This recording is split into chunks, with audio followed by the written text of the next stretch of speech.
बहुत समय पहले की बात है। किसी गांव में एक धोबी रहा करता था। उसके पास एक गधा था जिसका नाम मोती था। चूंकि धोबी स्वभाव से बहुत ही कंजूस था, इसलिए वह अपने गधे को जानबूझकर चारा पानी नहीं देता था और उसे चरने के लिए बाहर भेज दिया करता था। इस कारण गधा बहुत ही कमजोर हो गया था। जब एक दिन धोबी ने उसे घास चरने के लिए छोड़ा, तो वह चरते चरते कहीं दूर जंगल में निकल गया। जंगल में उसकी मुलाकात एक गीदड़ से हुई। गीदड़ ने पूछा, गधे भाई तुम इतने कमजोर क्यों हो? तो गधे ने जवाब दिया, मुझसे दिन भर काम करवाया जाता है और मुझे कुछ खाने के लिए भी नहीं दिया जाता है। यही वजह है कि मुझे इधर उधर भटक भटक कर अपना पेट भरना पड़ता है। इस कारण मैं बहुत कमजोर हो गया हूँ। गधे की यह बात सुनकर गीदड़ कहता है, मैं तुम्हें एक उपाय बताता हूँ जिससे तुम बहुत ही स्वस्थ और शक्तिशाली हो जाओगे।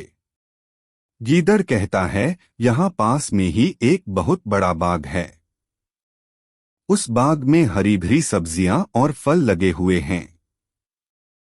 मैंने उस बाग में जाने का एक खुफिया रास्ता बना रखा है, जिससे मैं रोज रात को जाकर बाग में हरी भरी सब्जियां और फल खाता हूँ। यही वजह है कि मैं एकदम तंदुरुस्त हूँ। गीदड़ की बात सुनते ही गधा उसके साथ हो लेता है। फिर गीदड़ और गधा दोनों ही साथ मिलकर बाग की ओर चल देते हैं। बाग में पहुंचकर गधे की आंखें चमक उठती हैं। इतने सारे फल और सब्जियां देखकर गधा अपने आप को रोक नहीं पाता है और बिना देर किए वह अपनी भूख मिटाने के लिए रसीले फल और सब्जियों का आनंद लेने लगता है। गीदड़ और गधा जी भर के खाने के बाद उसी बाग में सो जाते हैं। अगले दिन सूरज निकलने से पहले गीदड़ उठ जाता है और फौरन बाग से निकलने को कहता है। गधा बिना सवाल किए गीदड़ की बात मान लेता है और दोनों वहां से रवाना हो जाते हैं। फिर वो दोनों रोज मिलते और इसी तरह बाग में जाकर हरी भरी सब्जियां और फल खाते। धीरे धीरे समय बीतता गया और गधा तंदुरुस्त हो गया। रोज भर पेट खाना खाकर अब गधे के बाल चमकने लगे थे और उसकी चाल में भी सुधार हो गया था। एक दिन गधा खूब खाकर मस्त हो गया और जमीन पर लौटने लगा। तभी गीदड़ ने पूछा, गधे भाई तुम्हारी तबीयत तो ठीक है न? तो गधा कहता है, आज मैं बहुत खुश हूँ और मेरा गाना गाने का मन कर रहा है। गधे की यह बात सुनकर गीदड़ घबराया और बोला, न गधे भाई, यह काम भूल कर भी मत करना। भूलो मत, हम चोरी कर रहे हैं।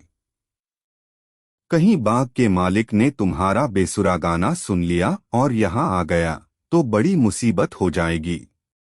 भाई इस गाने वाने के चक्कर में मत पड़ो। गीदड़ की यह बात सुनकर गधा बोला, तुम क्या जानो गाने के बारे में? हम गधे तो खानदानी गायक हैं। हमारा ढेंचू राग तो लोग बड़े शौक से सुनते हैं।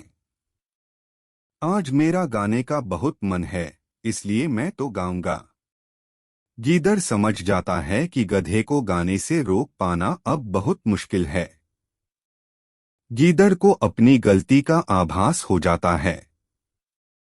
गीदड़ बोला, गधे भाई तुम सही कह रहे हो, गाने वाने के बारे में हम क्या जाने।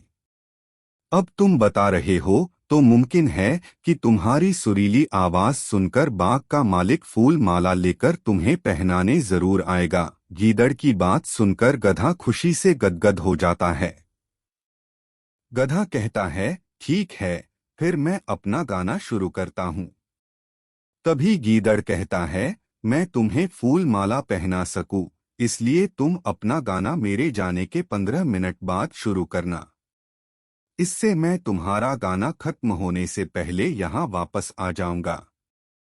गीदड़ की यह बात सुनकर गधा और भी ज्यादा फूला नहीं समाता है और कहता है, जाओ भाई गीदड़, मेरे सम्मान के लिए फूल माला लेकर आओ। मैं तुम्हारे जाने के 15 मिनट बाद ही गाना शुरू करूंगा। गधे के इतना कहते ही गीदड़ वहां से 9-2-11 हो जाता है। गीदड़ के जाने के बाद गधा अपना गाना शुरू करता है। गधे की आवाज सुनते ही बाग का मालिक लाठी लेकर वहां पहुंच जाता है। वहां गधे को देख बाग का मालिक कहता है कि अब समझ आया कि तू ही है जो मेरे बाग को रोज चर के चला जाता है। आज मैं तुझे नहीं छोड़ूंगा। इतना कहते ही बाग मालिक लाठी से गधे की खूब जमकर पिटाई करता है। बाग मालिक की पिटाई से गधा अधमरा हो जाता है और बेहोश होकर जमीन पर गिर जाता है। कहानी से सीख। संगीतमय गधा कहानी से सीख मिलती है कि अगर कोई हमारी भलाई के लिए कुछ बात समझाता है तो उसे मान लेना चाहिए। कभी कभी हालात ऐसे हो जाते हैं कि दूसरों की बात न मानने से हम मुसीबत में पड़ सकते हैं।